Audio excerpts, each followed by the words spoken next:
नमस्कार दोस्तों, मैं डॉक्टर गुलशन जहांगीर, सुमन हॉस्पिटल फतेहपुर राजस्थान से। आज की वीडियो में हम बात करेंगे स्लिप डिस्क की स्टेजेस के बारे में। स्लिप डिस्क की क्या क्या स्टेजेस होती हैं, इसके क्या लक्षण होते हैं, क्या इसके कारण होते हैं। बहुत से समय में हमने देखा है कि व्यक्ति हमको कमेंट्स करके पूछते हैं या वो जब हमको अपनी रिपोर्ट्स भेजते हैं या ऑनलाइन कंसल्टेशन में हमको रिपोर्ट्स के आधार पर पूछते हैं कि क्या हम ठीक हो जाएंगे। तो उनके लिए भी ये जानना जरूरी है कि उनकी एमआरआई में क्या समस्या लिखी है, जिसके आधार पर वो जान सकते हैं कि उनको ये तकलीफ है, इसका इलाज कितने समय में होगा।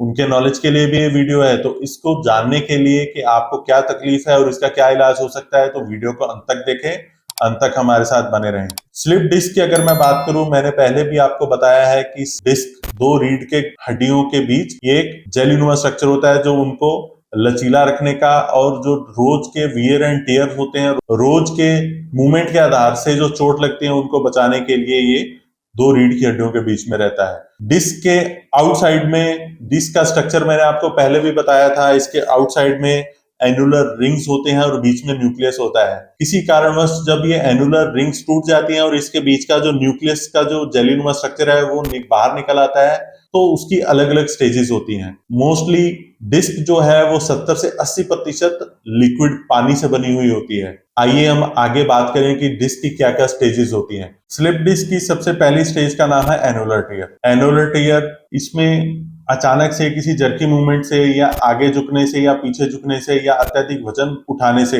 जो बाहर की फाइब्रस रिंग्स होती हैं वो कमजोर होनी शुरू हो जाती हैं और वो कुछ रिंग्स उसमें टूट जाती हैं। जब उसमें कुछ रिंग्स टूट जाती हैं तो व्यक्ति को इसमें बहुत दर्द होता है, क्योंकि इन आउटर रिंग्स में नर्व एंडिंग बहुत रहती हैं और ये एक मोस्ट कॉमन स्टेज है, क्योंकि बहुत सी एमआरआई में या 70 से 80% एमआरआई में यही स्टेज देखी जाती है। ये एक स्लिप डिस्क की स्टार्टिंग स्टेज मानी गई है। इसमें अंदर का जो न्यूक्लियस का जो स्ट्रक्चर है वो इंटैक्ट रहता है, उसमें कोई समस्या नहीं आती है, परंतु जो आउटर की रिंग्स हैं वो फाइब्रस टिश्यू ब्रेक होने लगता है, वो कमजोर होने लगती हैं, जिसकी वजह से व्यक्ति को ये समस्या आती है। व्यक्ति को अचानक लंबे समय तक बैठने से या अचानक नीचे झुकने से ये समस्या ज्यादा बढ़ती है, दर्द ज्यादा फील होता है। इसके साथ दूसरी स्टेज का नाम है डिस्क बल्ज या प्रोट्रूजन। इस स्टेज में देखा गया है जो आउटर फाइब्रस लेयर्स हैं वो उसमें कोई दिक्कत नहीं होती है, वो कटती फटती नहीं है, परंतु अंदर जो न्यूक्लियस जो जेलीनुमा स्ट्रक्चर है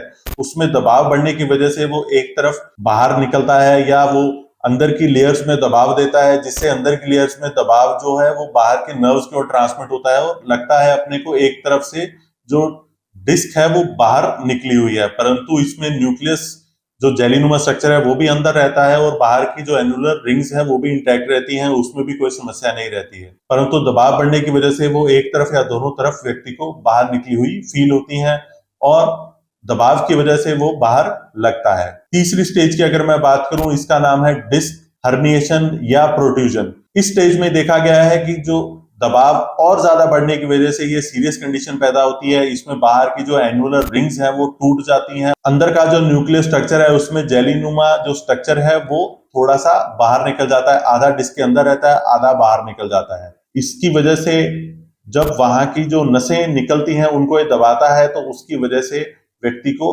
डिस्क के अलग अलग लक्षण आते हैं, चाहे वो हाथों में हो चाहे वो पैरों में हो। इसके साथ एक चौथी स्टेज है, इस स्टेज का नाम है सिक्वेस्टेशन। इसमें एनुलर रिंग्स तो पहले ही टूट चुकी होती हैं, जो अंदर का न्यूक्लियस का जो स्ट्रक्चर है वो एक तरफ पहले पिछली स्टेज में एक तरफ लटका हुआ होता है, परंतु इस स्टेज में उसके टुकड़े होकर के बाहर सेंट्रल कैनाल में गिरने शुरू हो जाते हैं, चाहे वो एक तरफ हो चाहे वो दूसरी तरफ हो। कई बार उसके छोटे छोटे टुकड़े अलग अलग कैनाल में गिरने शुरू हो जाते हैं, जिससे वो अलग अलग नसों को दबा कर रखते हैं। ये एक बहुत ही डेंजरस कंडीशन होती है और ये बहुत ही कम एमआरआई में देखी जाती है। मुख्यतः सबसे कॉमन कंडीशन होती है जिसको एनुलर टियर बोलते हैं, ये 70 से 80% एमआरआई में देखी गई है। इसके साथ डिस्क बल्ज जो है वो 50 से 60 या 65% एमआरआई में ये कंडीशन देखी जाती है। इसके साथ डिस्क हर्निएशन या प्रोट्रूजन नाम की जो कंडीशन है वो लगभग 40 से लेकर के 50% एमआरआई में देखी गई है। ये जो मैंने आपको पहले सारी कंडीशंस बताई हैं, इसके आधार पर जब आप अपनी एमआरआई लेकर के अपनी तकलीफ लेकर के चिकित्सक के पास जाते हैं तो वो कंडीशंस को समझ के आपका पूर्ण इलाज करता है और